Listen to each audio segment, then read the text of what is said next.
I would like to be able to do is now welcome up Craig Kennedy. Craig Kennedy is the head of cyber risk at Nortal. He is one of Nortal are one of Europe's leading cybersecurity consultancy companies. He was also a partner of Denton's, the world's largest law firm, and he's over 15 years of experience advising clients how to mitigate cyber risk. Thank you very much, Craig.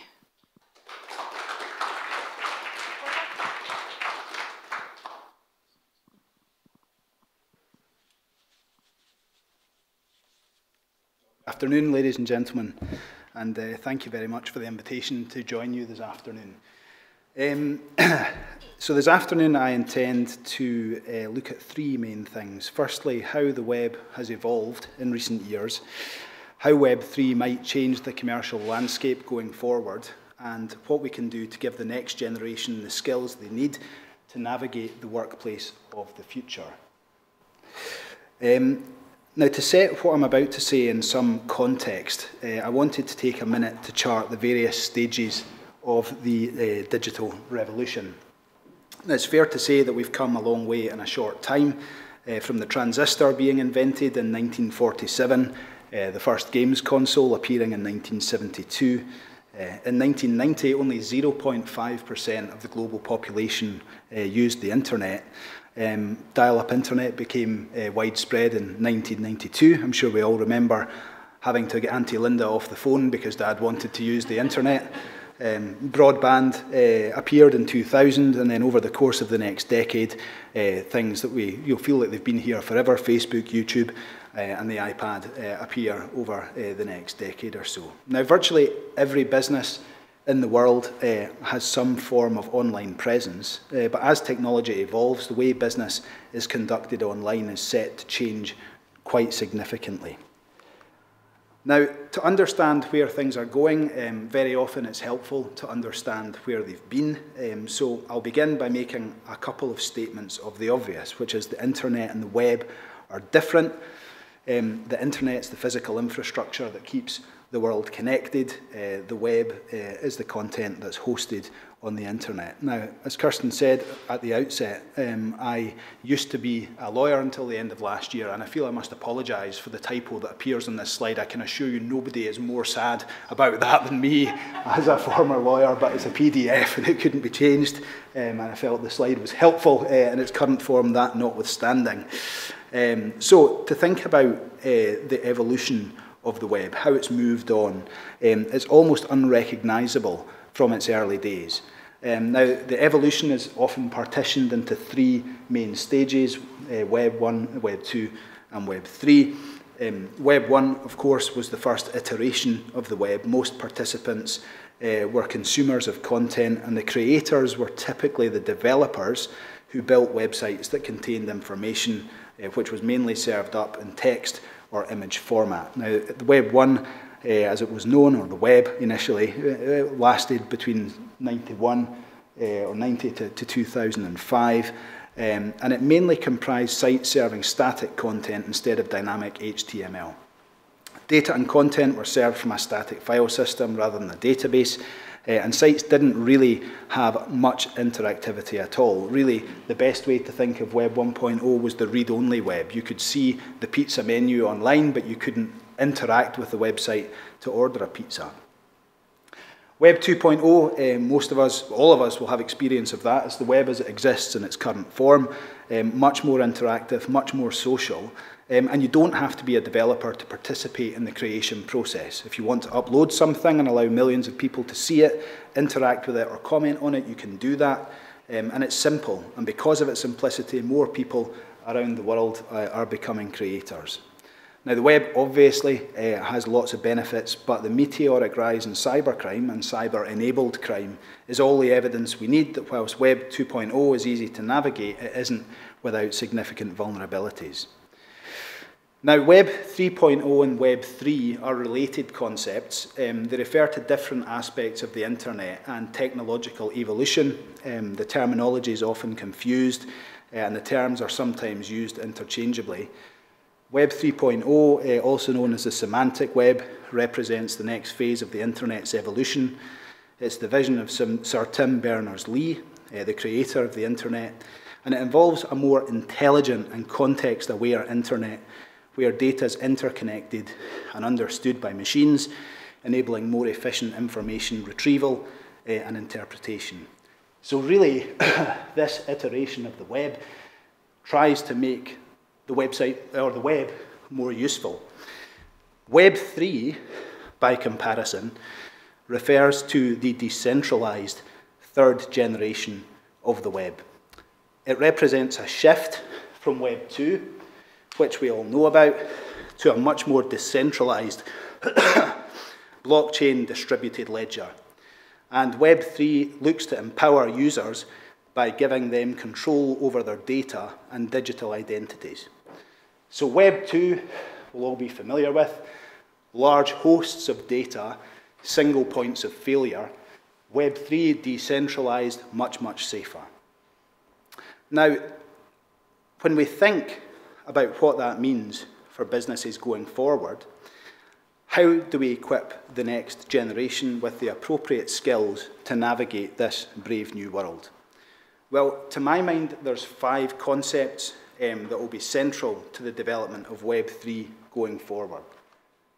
So the first is cryptocurrency. Here we are at Crypto Lab to hear more about cryptocurrency and the impact it's likely to have on the business community going forward. There's been a meteoric rise in cryptocurrency over the last 3 decades, and this slide gives us an overview of its global usage. Now, the Web3 ecosystem, cryptocurrencies will facilitate borderless, secure and programmable transactions, which have got the potential to revolutionize the way businesses operate and transact and engage with users. Now, many businesses would, of course, have a steep learning curve ahead of them if cryptocurrencies were to just be more widespread overnight, but they do carry certain benefits from the fiat currencies we've already heard of, by reducing fees and transaction times compared to traditional banking systems. Now, blockchain, many of the Web3 technologies rely on blockchain to work, so blockchain is absolutely critical when it comes to the Web3 business environment of the future. We'll all, I expect, have at least a basic understanding of blockchain. It exists on multiple computers spread across the internet, and whenever a new block of transactions is added to the chain, all database copies must agree and be amended, and all transactions are open to public view and permanent. So this is what makes blockchain said to be safer, as there's no single point of failure as information is spread over millions of different computers. Decentralized apps, I think, also have a future in terms of the Web3 environment. Decentralized apps, DApps, dApps, call them what you will, are software applications built on blockchain technology which operate without a centralized authority. They can be seen as a more efficient way of conducting business in a Web3 environment, and they can leverage the security and transparency of the blockchain to create trustless environments. Now, very often DApps are built on the Ethereum platform. They've been developed for a variety of purposes already, including gaming, finance and social media. The benefits include privacy, lack of censorship and the flexibility of development, but potential drawbacks are an inability to scale, potential challenges in developing user interface and changes or difficulties in making code modifications once the dApps are built. Now, as a former lawyer, I'm very interested in the development of smart contracts, which are effectively a hybrid between contracts as we understand them and coding to facilitate basic transactions. Now, smart contracts are said to carry many benefits surrounding cost, efficiency and security. Perhaps most importantly, by being jurisdiction agnostic, they've got the potential to massively simplify cross-border transactions. Now, without wanting to sound too much like a recovering lawyer, contracts are complex for a reason, and simplicity isn't always your friend. And as a former litigator, I'm only too aware of the problems that can arise from an overly simplistic contract when the deal goes awry. But for now, smart contracts are certainly an interesting proposition to try to streamline commercial life. AI, it's been mentioned already, everyone can be an expert on everything apparently with the ChatGPT. unless you know something about it and realise that some of what is produced has to be quite seriously health checked before being deployed. In the Web3 environment, AI holds huge potential for transforming operations and enhancing competitiveness.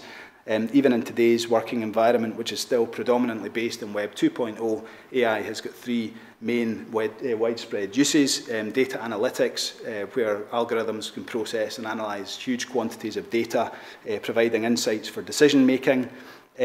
Customer service, we'll all have seen the chatbots that serve us 24/7, and predictive maintenance. Nortal, as well as being a cybersecurity consultancy, is a digital transformation business, and we do quite a lot of predictive maintenance work where we can fix things before they break for manufacturers.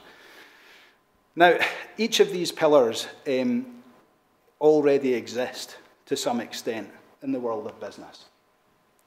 And while it's unlikely that a Web3 revolution will take place overnight, there are many key indicators that a decentralised future is the way the world's heading, and that will represent a seismic shift in business as we now know it. Now, from my perspective, one of the things the Web3 frontier shines a bright light on is how siloed many parts of conventional business are. In many professional services environments, formative years are about developing the skills we need to do the job, whereas seniority and promotion brings a much greater focus on business development, marketing, and the generation of fee-paying work. And to some extent, these are completely separate skill sets which aren't always obvious bedfellows. Now, in my current role, a cyber crisis will almost always require involvement from legal teams, digital forensics, HR, PR teams and law enforcement as a minimum.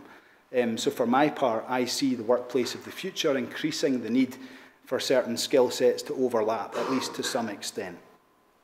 Now, the old saying, jack of all trades, master of none, is often taken to be a derogatory reference to someone whose skill set spans different things. But the full saying is jack of all trades, master of none is oftentimes better than master of one. And an interdisciplinary approach, I think, will be essential for people wishing to navigate the complex and evolving Web3 environment. To survive, but certainly to thrive in that environment, individuals will need a diverse skill set cut across a number of different subjects like computer science, finance, law, and social sciences. Adaptability and innovation will continue to be important key skills as they encourage problem solving by finding creative solutions. Now, it's often said that there's nothing new under the sun, and so it is with the Web3 world.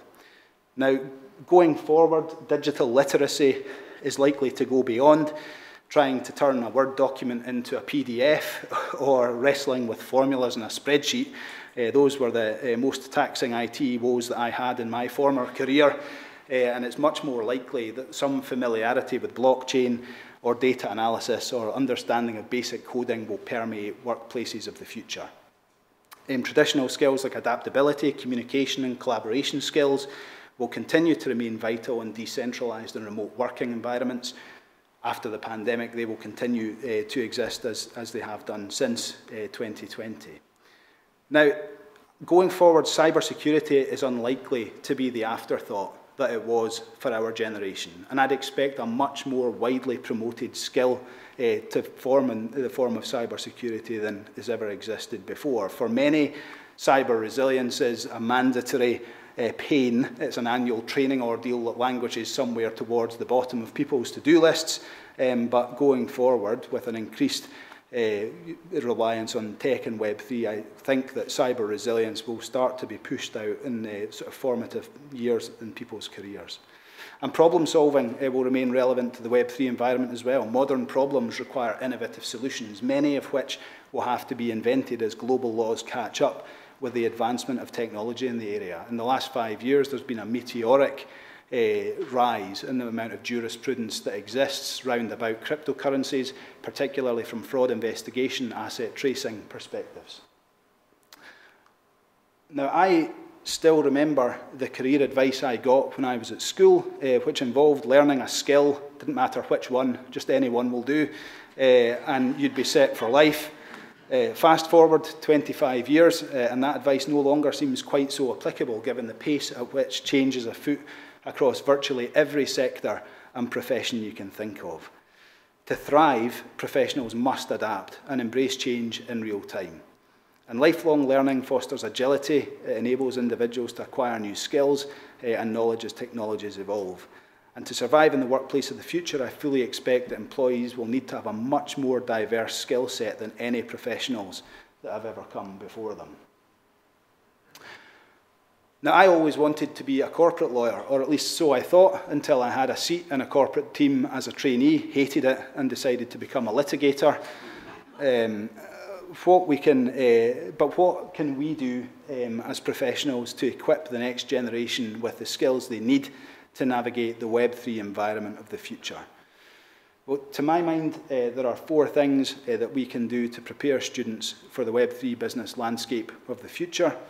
The first is setting careers in context. I've got 3 kids, 8, 6, and 1 next week. And providing young people with real-world experiences has to be the sensible starting point. This Web3 revolution, a decentralised future, is new to all of us. So what hope do kids have coming through without knowing these things exist and what the application of them may be in the future? And that involves introducing them to the current and Web3 business environments through mentoring programs, career talks, and industry seminars. And when young people can see how their skills fit into the bigger picture, they become more motivated and better equipped to navigate the business environment of the future. Now, availability of placements is important. Placements in things like tech companies, blockchain startups, and the financial institutions are likely to give them practical exposure to key skills, and the opportunities allow students and aspiring professionals to gain hands-on experience, to demystify what must be alien concepts, and to empower them to make informed decisions about the careers that they want to pursue in future. Now, sticking with the theme of empowerment, one of the most gratifying developments in my professional career has been the increased focus on promoting and celebrating diversity within the workplace. I have had the great privilege of mentoring several students who come from disadvantaged backgrounds who have gone on to achieve significant success at both university and in the formative years of their careers. And many STEM environments, including cyber, struggle with diversity, but by promoting diversity in placements, industry can benefit from the wide range of perspectives and talents, ultimately driving innovation and creation in more diverse and representative workforces. But of course, it's not just good news for students, it's good news for employers as well. Having a strong culture, diversity and inclusion strategy is very often a mainstay of an organisation's overall CSR programme, and there are many benefits to be gained by employers by making their professions more accessible. Plainly, having young people come to the business environment of the future armed with the skills that they need to thrive benefits us all. Must be better, whilst more experienced practitioners like myself are still trying to distinguish their bitcoins from their blockchains. So I think that concludes everything I had to say, but having had the privilege of working with some of the world's most gifted students across a number of different jurisdictions, I personally have absolutely no fear that the workforce of the future, in whichever digital form it takes, will be by far the most highly skilled workforce the global business community has ever seen. Thank you.